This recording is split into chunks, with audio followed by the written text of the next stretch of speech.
दादी जी प्लीज मुझे माफ कर दीजिए, लेकिन मेरा यकीन कीजिए, मैं रूही से डॉक्टर रिया बस इसीलिए बनी थी ताकि मैं उस नकली रूही का सच आप सबके सामने ला सकूं। तो क्या पता चला तुम्हें? वो कौन थी, वो कहां से आई थी और उसकी हमारे परिवार से क्या दुश्मनी थी? बताओ। पापा जी मुझे ज्यादा तो कुछ नहीं पता चल सका, लेकिन मुझे बस ये पता चला कि वो किसी नुक्कड़ नाटक में काम करती थी। बस मुझे इतना ही पता चल पाया। नुक्कड़ नाटक में? हाँ दीदी, मुझे तो लगता है कि उसे जानबूझकर किसी ने हमारे घर में नाटक करने के लिए बुलाया था।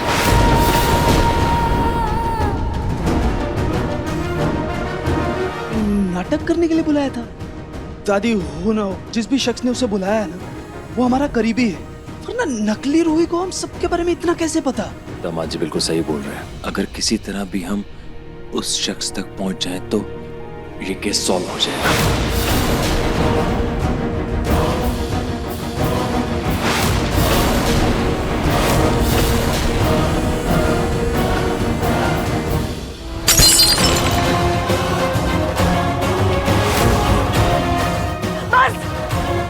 बस करो, बंद करो ये सब। अरे मेरा नहार जेल में है और तुम लोग यहाँ पर इस रूही की मनगढ़ंत कहानियां सुन रहे हो।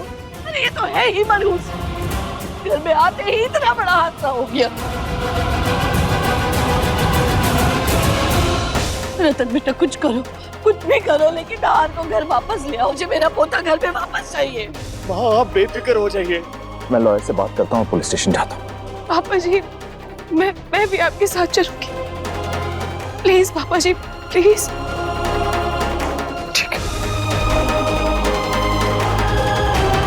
ये एक दिव्य कोड़ा है और इस कोड़े ने बुरी से बुरी आत्मा को शरीर से निकाला है।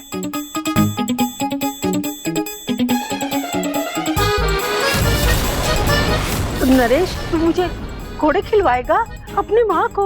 नहीं माँ, मैं प्रतीक के पापा, ये ज्यादा मोह में पड़ने की जरूरत नहीं है। माँ जी की आत्मा को मुक्ति दिलानी है या नहीं?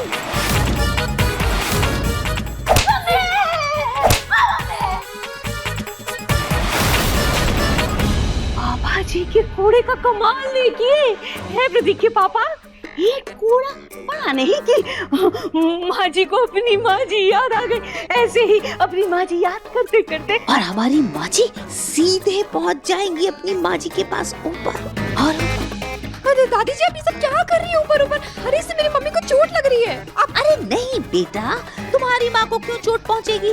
ये चोट तो सीधे जाके दिल में लग रही है हमारी माँ जी की। उन्हें तकलीफ हो रही है। तुम्हारी माँ बिल्कुल सुरक्षित है, चिंता ना करो तुम। पापा जी बोल, इस शरीर को छोड़ेगी या नहीं? बोल, निकलेगी कि नहीं? नहीं निकलूंगी। मैं भी देखता हूँ कैसे नहीं भागती।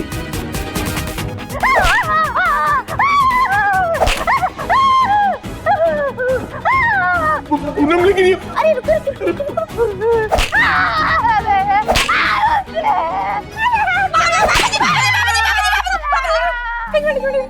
घोड़े मत मारे। ये मेरी मम्मी की आवाज है। बड़ी दादी की आत्मा चली गई। ये मेरी मम्मी है, मेरी मम्मी है।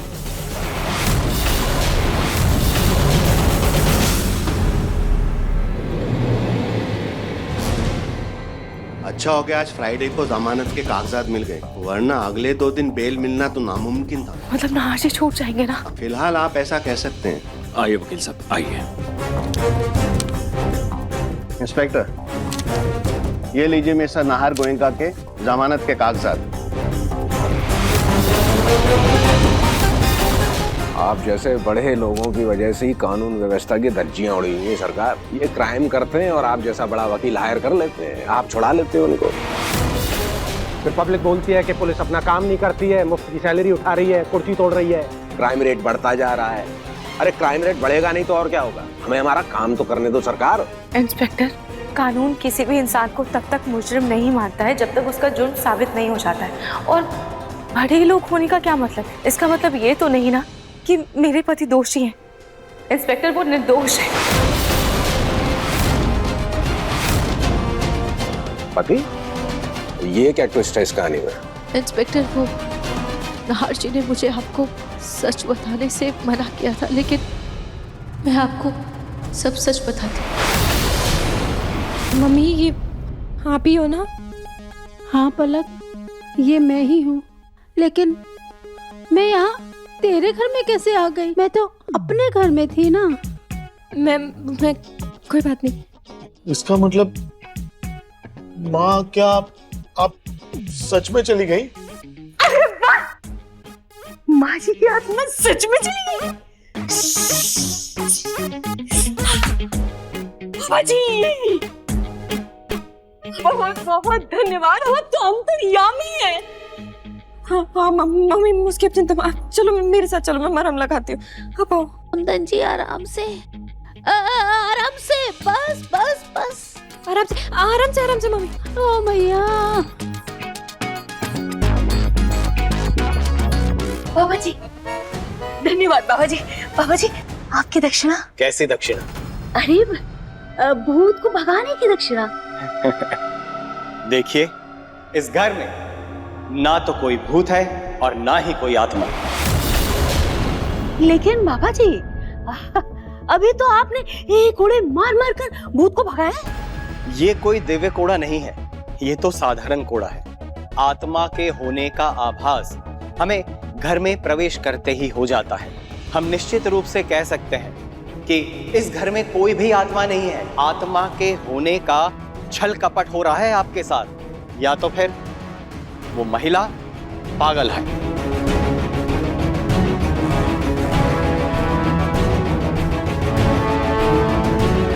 ये क्या था? मतलब पलक और पलक की माँ दोनों साथ में मिलकर मेरे साथ ये नाटक खेल रहे थे। इन्हें तो अब असली भूत मैं दिखाऊंगी। इंस्पेक्टर, ये थी मेरी कहानी। वो लड़की बहरूपिया बनकर मेरे घर में आकर रह रही थी। हाशी की असली पत्नी मैं हूँ। अच्छा, तो इसलिए आपने उस बहरूपिया औरत का सच सामने लाने के लिए डॉक्टर बनने का नाटक किया, यही ना? वैसे आपकी ये कहानी किसी फिल्मी कहानी से कम नहीं लग रही है। इंस्पेक्टर, ये है मिसेज रूही और मिस्टर नाहर की शादी की फोटोग्राफ। ये उनका मैरिज सर्टिफिकेट। रूही जी की हर बात सच है, ये देखिएगा।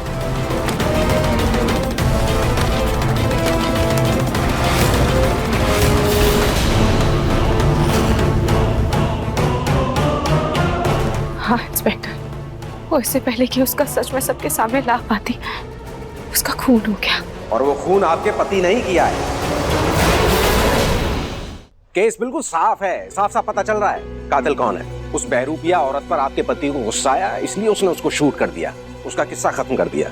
इतनी सी बात है। ये क्या बेबुनियाद इल्जाम लगा रहे हैं आप मेरे पति पर? देखिए, उस लड़की को सच में किसी ने हमारे घर पर भेजा था। आप प्लीज उसका पता लगाइए।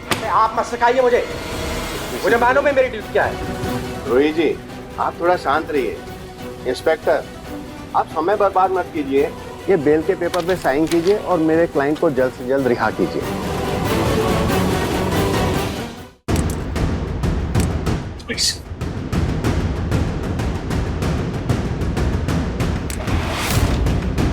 सर, आपकी चाय।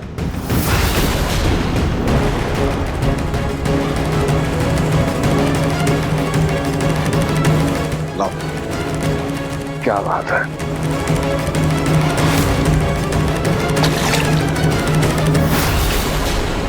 अरे